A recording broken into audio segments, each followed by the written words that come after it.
The first task and gift that we give to our grandchildren, offer them, is unconditional love. You know, we're outside the daily grind. We don't have to worry about as much about discipline, about doctor's appointments, about signing them up for soccer. We have a special position, and that allows us to really give unconditional love that parents really can't do, because they have to also be mindful of the discipline and the other issues of parenting. This love that we give them provides them with self-esteem and self-confidence that's closely linked to the feelings of being loved and lovable. You know, we know now why some children who seem to have really impossible situations in their life make it, in spite of all. And the reason that they do is that they have had the privilege of a loving adult in their lives who believes in them. And that makes the difference. And as grandparents, that is something that we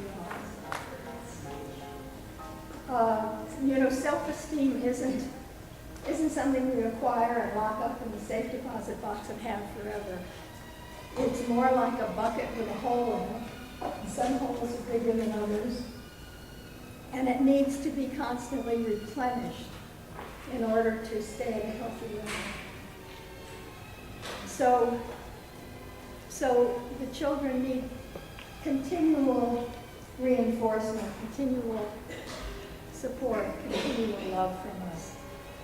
There's a wonderful apocryphal story about the famous English actor Sir Laurence Olivier. A fan came up to him after a performance and said, "Oh, Sir Olivier, I don't have to tell you what a magnificent performance you gave. I don't have to tell you how much pleasure you've given the audience. I don't have to tell you what you mean to so many people." And he replied, "You do, you do."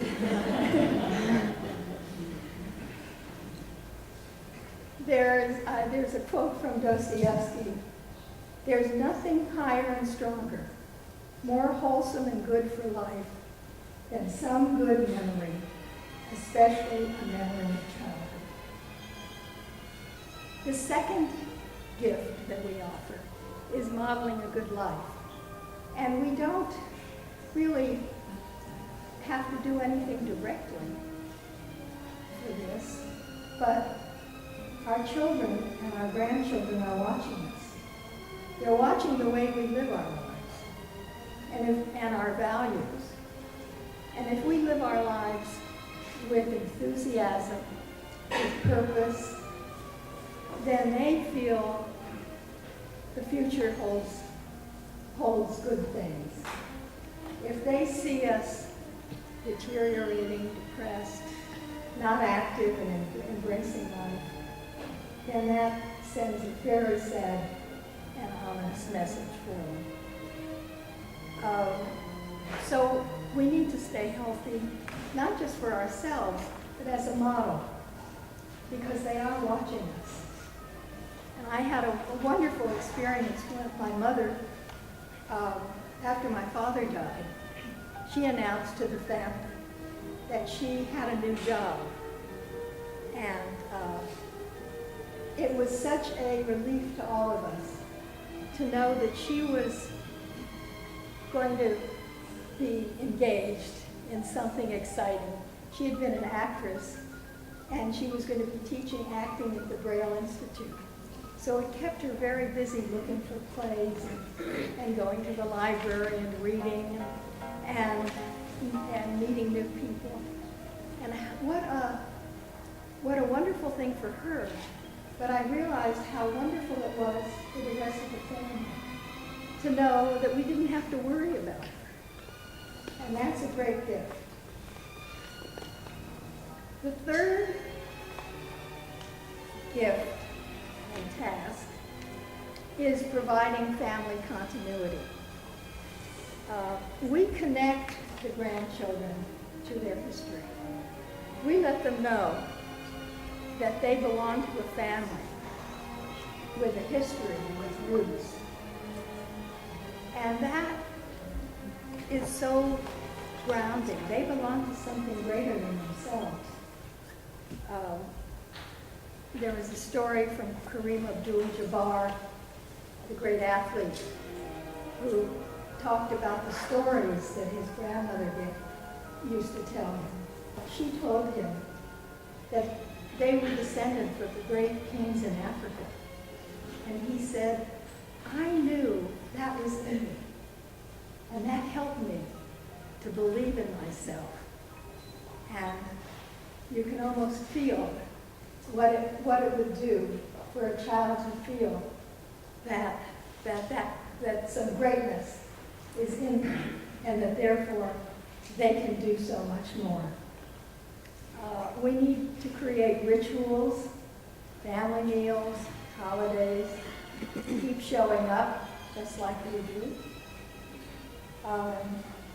Dan Rather is quoted as saying, rituals taught me that Rather family were a unit, that we belonged together, that we were close. That's so nourishing. You can almost feel what that would do. I brought this because it's something that I did for my family. I realized as my mother was getting older that we didn't have her recipes, and she was a very good cook. So I took a tape recorder and I talked to her, and I recorded the recipes.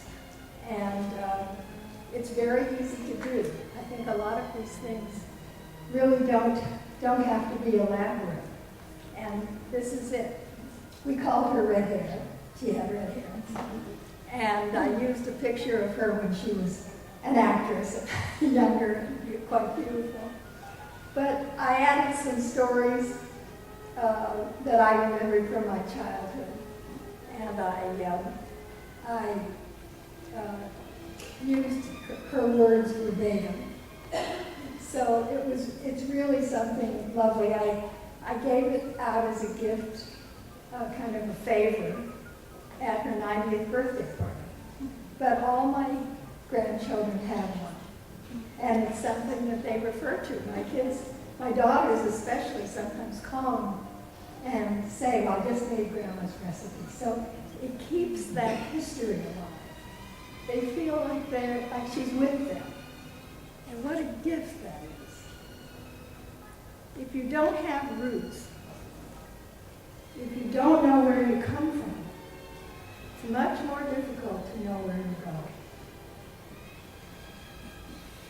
The fourth wonderful gift that we offer is ensuring stability and security.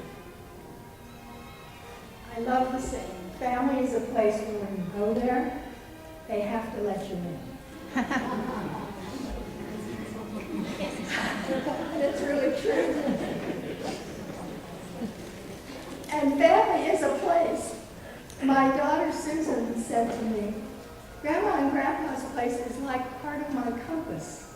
She said there's north, south, east, west, and Grandma and Grandpa's. I had the privilege of being an honored elder in a Native American's joining ceremony. And as part of that ceremony, the shaman took the bride and groom around to each portal of the sacred circle and told them what their job was to do at each juncture in their life cycle. And when they came to my husband and me in the south portal, the shaman said, and now you have become elders. And your job is to nurture the young.